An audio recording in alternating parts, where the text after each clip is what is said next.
Luam Golden, Luam needs to get one. It's really good to see everybody here today. It makes my heart feel very full. I'll introduce myself very in brief first. Tristan Diwayu, Timtianu, Kanhada Dipategen, Chain Diwa Watku, Adatamek, Diwa Dogan. My name is Tristan. I'm a Raven Clan. Most importantly, I am Tsimshian. I come from a small town up north, colonially known as Prince Rupert, technically actually named Chain. And I am a lot of things. I'm a labor activist, I'm a board member, I am a longtime community and social services worker.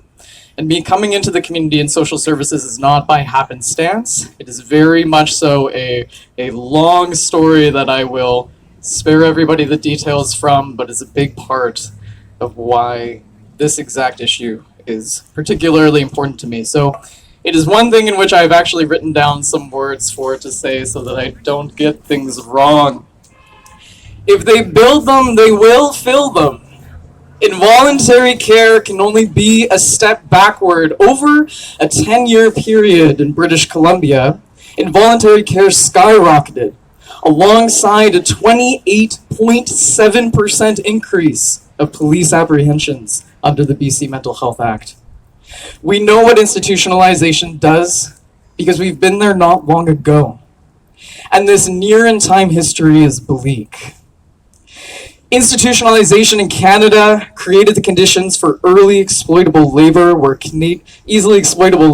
Canadians with disabilities were made to work for sometimes less than $2 a day while in institutions, while being dehumanized through their loss of liberty and while being subject to abuse.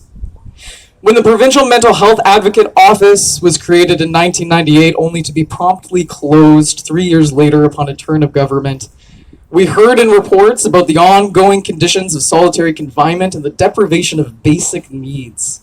Dr. Nancy Hall, the advocate of the former office, then went on to write a report in 2008 that noted how involuntary care and police interactions were actually more costly and less effective. And actually, before Dr. Hall passed away in 2011, she noted then too, with some other changes within the mental health care plan, questioning where is the money for it? Where has the money for it always been if it wasn't there before when people were asking for it? Despite ongoing research still echoing these abuses, we still saw reports in 2017 and 2019 that highlight the significant obstruction of rights to those detained under the Act. Decisions like this are not made in a vacuum. The history and current situation is ripe for the reading and the listening if the voices of people with mental health disabilities are to be heard. We are well aware of the intersections of who are most impacted. We can look at recent news such as the 6 Indigenous people that were killed by police in the span of only 2 weeks in Canada. Including some over the infamous welfare check that has claimed multiple lives. I've witnessed throughout my life, through career and community, the depravity of treatment that people with disabilities, who also live marginalized lives, who live through poverty and endless barriers to accessing care, are subject to.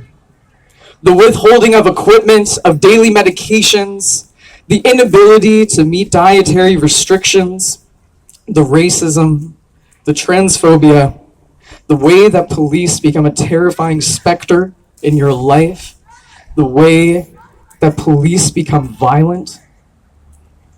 I don't want to lose any more people that I love.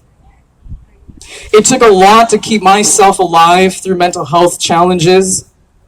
It's something that was performed only through the help of community, of friends, of colleagues and providers that were in their field because they were there out of genuine compassion and a desire to live a life of good service.